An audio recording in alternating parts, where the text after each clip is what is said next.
The mission of FSU Coach is to prepare and equip the next generation of coaches and sports professionals with best practices and current research to enable them to pursue excellence. We have 2 academic programs, the online graduate certificate, which is 4 classes, and also a 10-class master's in athletic coaching. Our graduate certificate and master's program can be started at any time, either the summer, fall, or spring. The types of classes that we offer focus on the athlete as a whole person. We focus on the theory and practice, the research, the helping skills. I came to FSU Coach because I truly believed in the mission and the purpose of the program. I think I have my dream job being a head coach at Florida State, but I know there's always more ways that I can help my athletes and better prepare as a coach. If you're interested in going into coaching or joining the FSU Coach program, I would just say don't even think about it and do it.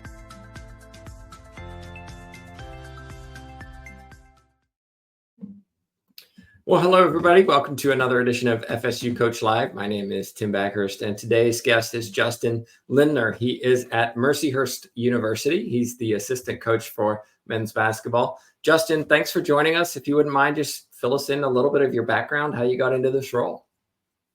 Yes, so I just started at Mercyhurst University in June this year. So prior to that, I went to school at Florida State for 6 years, and I actually was a participant in the FSU Coach program. I only got my certificate, but I would love to get my master's eventually. I'll get there one day.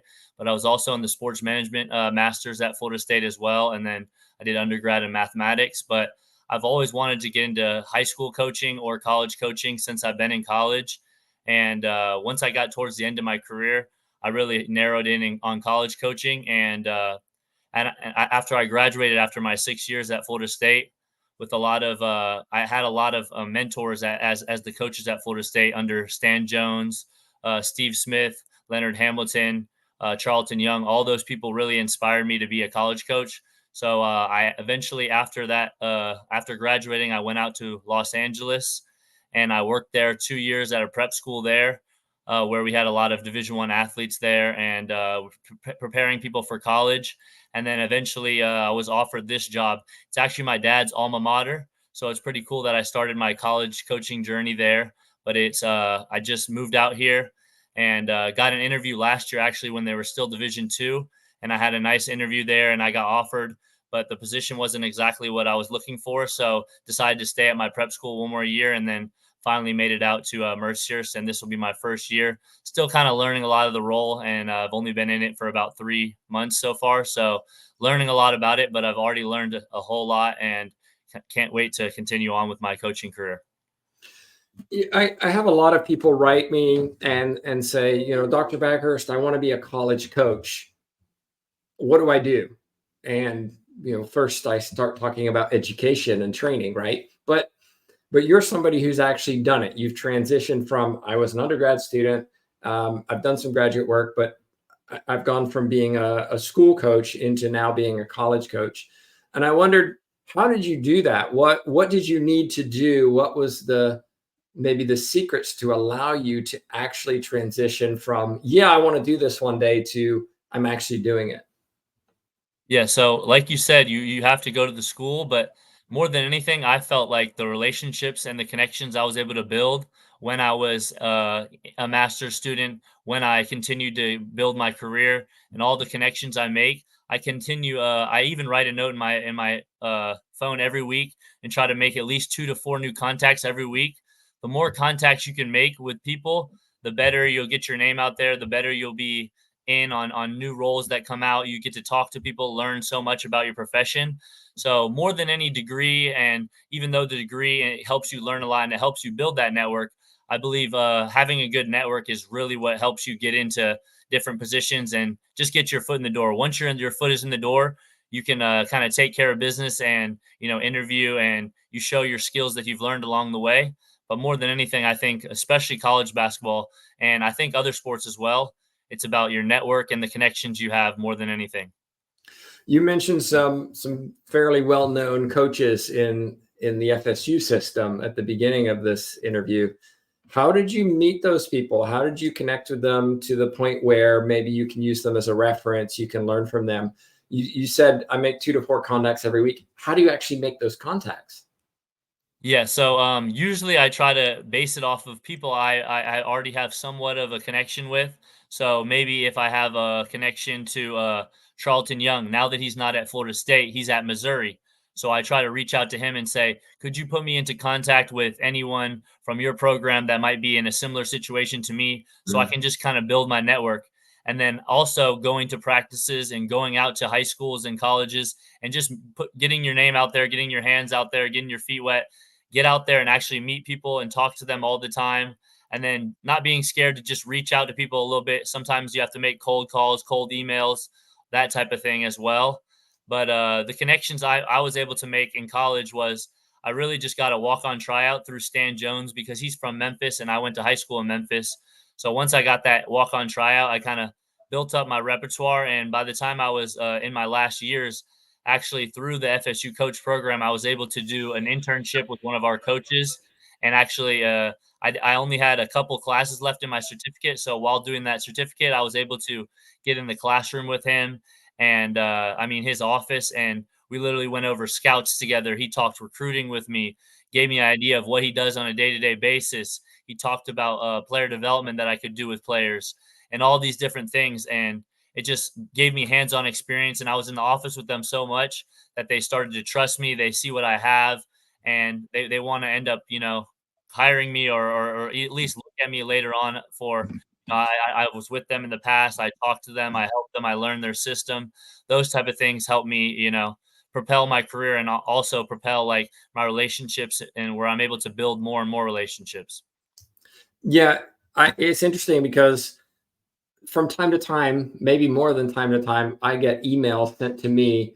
I assume because people think that FSU coach equals FSU football, but I get emails to Coach Norvell offering advice, et cetera, et cetera. And I got one yesterday that offered their coaching services to Coach Norvell. And I got a little chuckle because they'd obviously not done their research and figured out that this is not the right person I should be sending this to.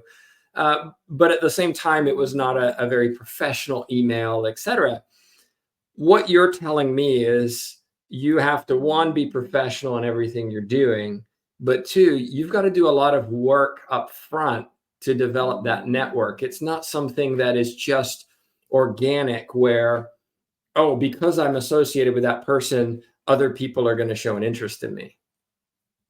Yeah, most definitely. I mean, you gotta work for it, and you can't be afraid to put yourself out there and maybe step on someone's toes sometimes, and even maybe if you're going out into the field and people sometimes are in the coaching world. Not gonna I'm gonna be honest. Definitely, there's a lot of coaches out there that are a little standoffish, act a certain way, and they don't really want to. They don't want to share the knowledge and the wealth that they have. So you have to get rejected sometimes. You have to put yourself out there, but obviously, like you said, you don't want to be unprofessional. So as much as you can, try to be as professional. Really look at if you're going to send out emails, don't just send out a random email to someone like you were just talking about. Really do your research and have a connection to them somehow. Mention something that they might know or that they had a past with or something like that. But really being professional, but also don't be afraid to people shoot you down. That's how it is in the coaching world. There's many people that are very standoffish. They're only going to hire their circle or want to give information to their circle.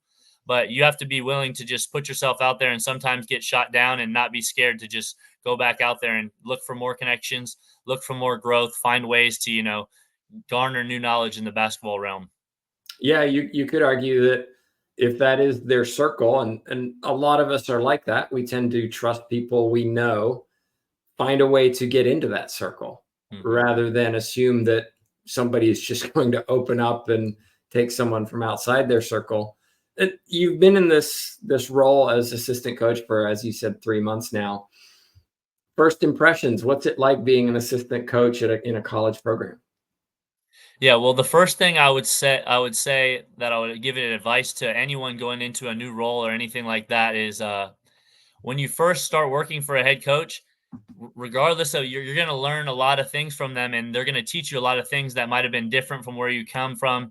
Maybe it's something you've never learned before in your entire life, and maybe you might not agree with everything he says, but even though you might not agree, you have to do your best to really work for him. As an assistant coach, I feel like your number one role is to find ways to help your coach do better, help him accelerate his program any way you can, regardless of if you agree or disagree.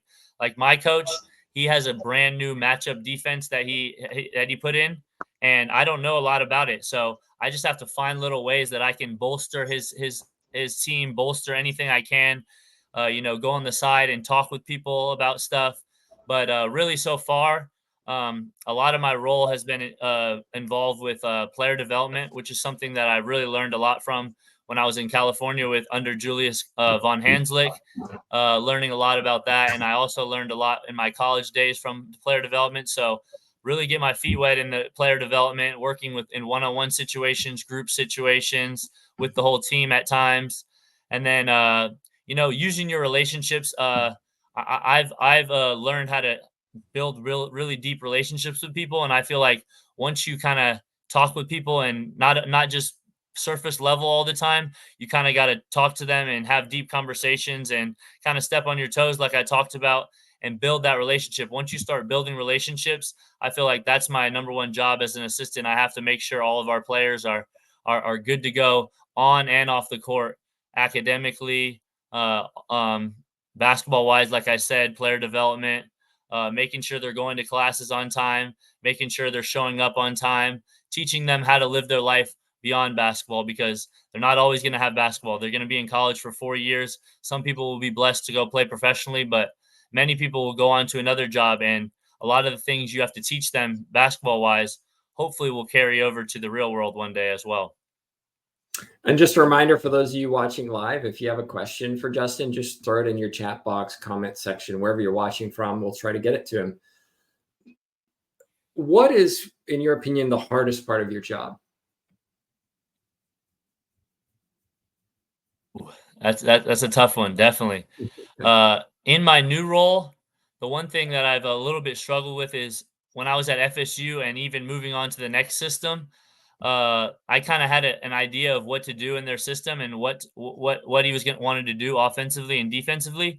And going into this new role, I just was kind of thrown into a blank because he has a very unique matchup defense that he uses, and so I had no recollection of it. Even though I might know a lot of man principles, usually when I go into a situation, I can use what I've learned in the past to help me a lot. But it's a completely new defense, so kind of learning on the fly and learning to where I can actually coach someone and where I need to just take a step back and learn myself before I go ahead and coach people. So I'd say the hardest part of my job is kind of at the same time finding my role and then finding where I should coach people and learning his new system on the fly rapidly, while also trying to teach our players that are learning the new system as well. So I've been kind of going back and forth with when I should coach, when I should take a step back, when I should step on their toes and give them a call out, or when I should just let the coach do his thing and then them figure it out on their own. So kind of finding my niche, finding my role has been a little bit of a challenge for me at first, but it's definitely something that I've learned from a lot. And if you want to make it in this coaching professional, you got to have to work for a lot of different coaches and a lot of different styles and learn how to adapt and work for them as best as you can. Yeah. When you look at coaching as a whole, a lot of people come into the profession and just see the coach on the sideline doing their job and look at that and go, I want to do that. I could do that. That doesn't look too hard. How much of your job is actually coaching and how much of your job is everything else that goes on outside of that? Yeah, well, you hit it right on the nail. I'd say around about 90% of my job is doing all the other things that are not really to do with basketball, and then 10% I'm dealing with directly with basketball. So in my player development, is the 10%. I'm looking at what our coach wants and directly trying to put it to our players and put them in situations that'll translate directly to the game. But other than that, I'm having to do a lot of other things too. Like me and another of our assistants, Joe Cosgrove, are in charge of alumni stuff.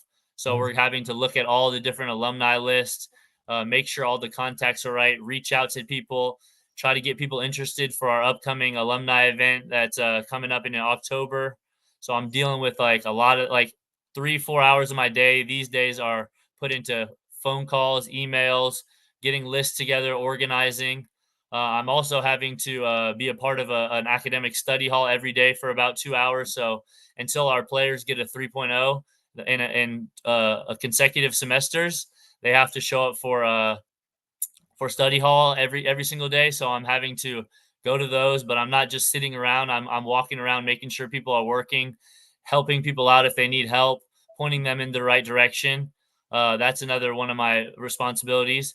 Also have to make sure all the stuff is up to date. Like equipment is going to be in on time. All of our balls are not missing. All of the things in the office are in order. Organizing all these different things. So on a day-to-day basis, about 80 to 90% of my stuff that I'm doing is not really directly related to basketball, but it's things that you have to do as an assistant coach to work your way up to ultimately get to be a head coach where you're dealing with more so of the basketball stuff rather than the other stuff. But as a head coach, even you're still dealing with a lot of that, the side stuff and all those different things that you have to get done. Yeah, I listened to what you're saying, and the thought going through my head was Justin may not have much me time. And so I'm curious, do you get much? And if you do, what do you do with it? Yeah. So, well, being in a new town, I don't have a whole lot of new friends yet, too. So, I don't really, I'm not really upset that I don't have a lot of me time. But yeah, I usually don't have too much me time. I like to get into the gym around 6 to 7 a.m. to try to start working people out. And I usually do that for the first 2 to 3 hours of the day. And then I'm usually working on different things I just talked about all day. And then we have study hall from about 6 to 8 every night, too.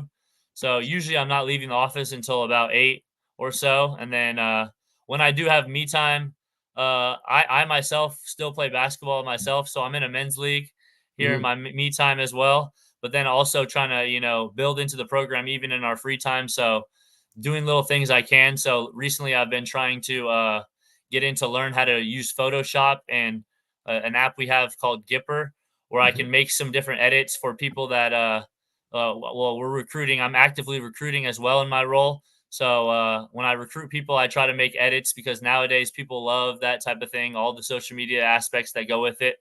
So I try to learn how to use those type of things in my free time, how to make edits because it can be pretty meticulous work. So if I'm doing that in the office, I might waste a lot of time, a couple hours. So I try to do that more in my free time, and then just try to build relationships around the community. My dad was here back in from 82 to 85, and he graduated from here. So he has a lot of connections. So just trying to build the relationships around the school and, get to know people around here. But other than that, it's a lot of basketball, and I do like basketball, but I also like to get into some other sports as well, like pickleball and tennis and other things like that, just to take up some of my free time.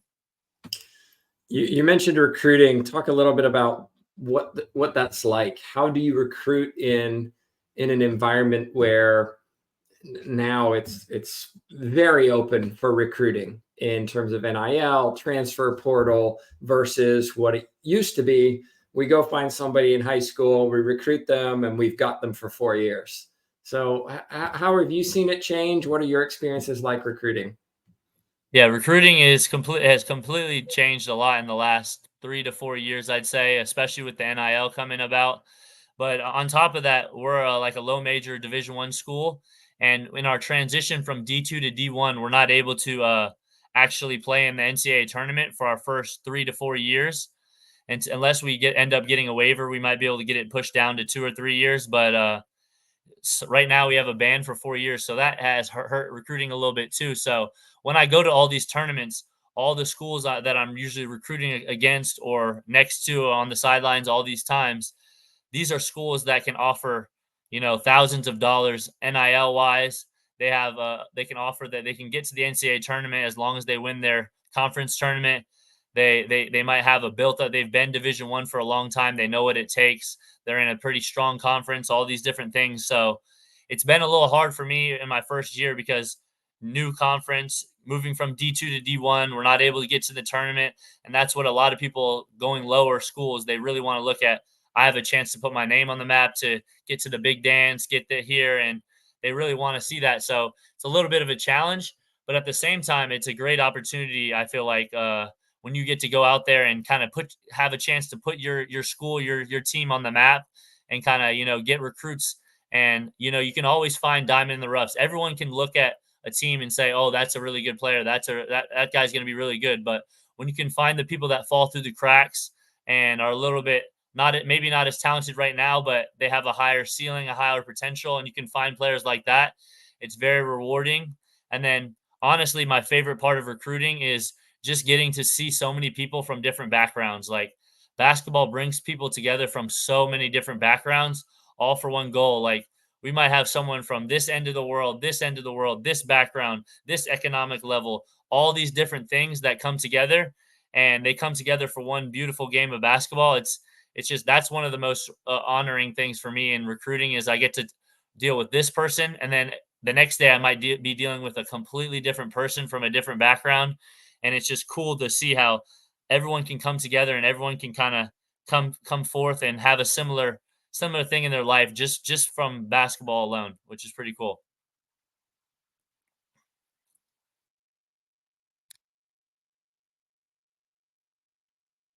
I can't hear you right now. I think you're on mute. My bad. Thank you for pointing that out. No, you're all good. You talked about going from D2 to D1 and the restrictions that's placed on your program. How then do you recruit? If you don't have the finances to essentially, dare I say, buy players these days, and these players don't have the opportunity to go to the NCAA tournament, maybe get themselves on TV and show what they can do. What do you tell these athletes when you're out there trying to recruit them? Most off, the number one thing that I would say is an opportunity to play Division One. A lot of the players that we go after might be Division Three, Division Two recruits that have played very good at a high level there. So, and then also finding people that fall through the cracks and aren't getting recruited as much by D1. So mostly looking at D3 All-Americans, D2 All-Americans, or players that have excelled at that level. Maybe they're not All-Americans, but they've excelled at that level, and they can come down and have an opportunity to go D1. And then people that have fallen through the cracks, those are people that we really, really want to look for. Diamond in the rough, people that maybe the high majors, the mid majors, even some of the low majors have looked past, and you still think they have a lot of potential. I really go for those. And then some of the other things I use is our head coach has had a really high winning percentage at a Division II. He actually made it to the NCAA tournament 8 of the last 10 years. So he knows how to win. He knows how to put people in a position to win. He's had like over 30 to 40 professionals play overseas. So it's not like you're not going to get the opportunity to make money playing basketball, to excel and get your career going. And then the last thing I use personally is I've worked with so many people at the high school, college, and the professional levels that I think I know what it takes to win and play at a high level at that level. So the chance to come here and work with me, I don't have a girlfriend or anything I come home and I have my own, only my own place. And so I'm able to get in the gym with them early mornings, late nights. I'm able to bond with them. I'm a similar age as them as well. So I'm not too old or anything like a lot of these. no disrespect or anything, but I'm close to their age more so. So I feel like that kind of helps me bond with them a little bit and kind of grow that relationship and help them trust me to come here. You did say though that you're close to them in age, which while it can be an advantage maybe in recruiting, it can also be a disadvantage in the sense that you are essentially one of their bosses. So how do you have any rules or guidelines that you follow to distinguish your role as, hey, yeah, we can hang out and do this stuff versus, no, I'm your coach. We're not doing this together. Yeah, especially early on in my coaching career, it was something like, especially since I was a player, I was just so used to being that kind of having that player mindset, player role somewhat. So I really had to transition, especially when I was in prep school for a few years. That's when my transitioning really happened. I had to have some experiences where I didn't exactly know what to do. I had to, basically kind of be in the wrong sometimes and just chalk it up and learn from those mistakes. But it's helped me ultimately. And I still have to, you have to get to the point where you're comfortable, even though you're friendly with them and you want to talk to them. You have to be able to, set the tone and say I'm not able to do that with you. I'm not able to say things like that. As much as we are, I want to build a good relationship. I can't cross that boundary, can't cross that line. So kind of when you feel it getting there, you have to kind of set that tone. Even just in study hall, just because I'm young and I'm around their age, maybe at times they're like, "Oh, we're dismissed now. We're okay. We can go there." So you just got to set the tone and be firm in what you say. And then even at times, if it gets out of hand, sometimes you have to ask advice of people that are older than you. So some of my other assistant coaches have been in the game a long time, and I'm sure they've dealt with it at some time, trying to figure out how their role can go from like a younger age coach to an older age coach, where they can really set the tone. So talking to my head coach and learning a lot from him, and then one of our other assistant coaches has been in the profession a while, Drew Garcia. He as well has helped me a lot with that and setting boundaries and really, not crossing certain areas to where I used to be a player. I could, act a certain way, talk a certain way, and be in that type of relationship. But finding that boundary definitely has helped me a lot. Having people that are like have been in the profession give me a lot of advice. A lot of coaches get into the positions that they have because of the networking, because of the work experience, etc. You've done that, but you've also gone and got the coaching certification that we have, the graduate certificate. And I'm curious, not necessarily in a way that, hey, promote our program, but I'm curious what you learned in that and how it's helped you in what you're doing now.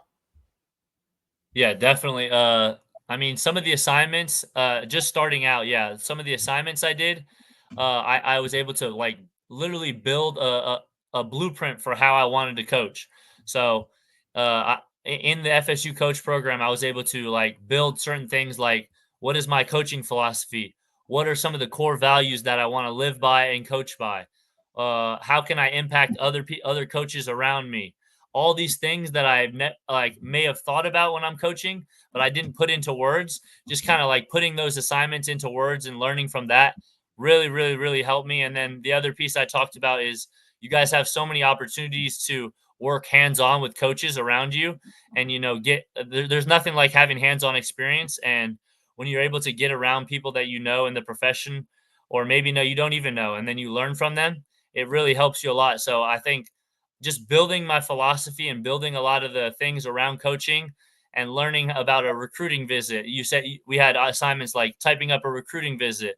Building my philosophy has helped me not only for my coaching career one year in my future. I think when I want to become a head coach one day, I'm going to have all those materials. I have all that still in my computer to this day that I look at for player development. I look at for when I'm going into a workout, when I'm going into a practice, when I'm going into my interview. All those things I used as materials, as help, and it kind of propelled me to get the job that I had today. Like just all those materials that I had. I even attached some of the documents and different things I came up with when I was in the coach program to my resume when I turned it into my job. So definitely is helpful, and it directly correlates to getting there and getting to the next step. Well, speaking of networking, you talked about the importance of it and connecting with people. And I'm sure people watching now or maybe in the future would be interested in just reaching out to you, maybe learning a little bit more or just developing those networks. What would be the best way for them to reach you? Yeah, so I'll give my email, and anyone can reach me by email easily. You can see it here below, but if you email me, I'm usually email back within 24 hours, as long as you are prompt and professional with your email. I'd love to reach out to any email. I'm actually in a coaching little college basketball coaching thing where each every 3 months I get a new mentor.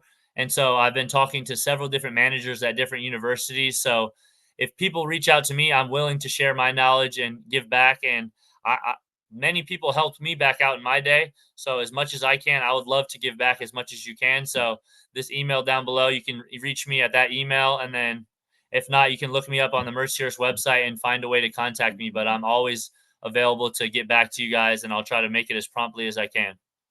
Awesome. And for those listening to the podcast, the email address is jlindner@mercyhurst.edu. Well, Justin, thank you so much for sharing a little bit of your experience with us. I do hope people reach out to you with questions. Just a reminder, everybody, if you're watching or listening in the future, we try to put these out every couple of weeks or so, depending on who we're able to get on as guests. If you're interested in being a guest, just like Justin reached out to me, not vice versa. Hey, reach out. We'll take a look and see if we can get you on the show. But on behalf of myself, Tim Baghurst, and Justin Lindner, thanks so much for watching.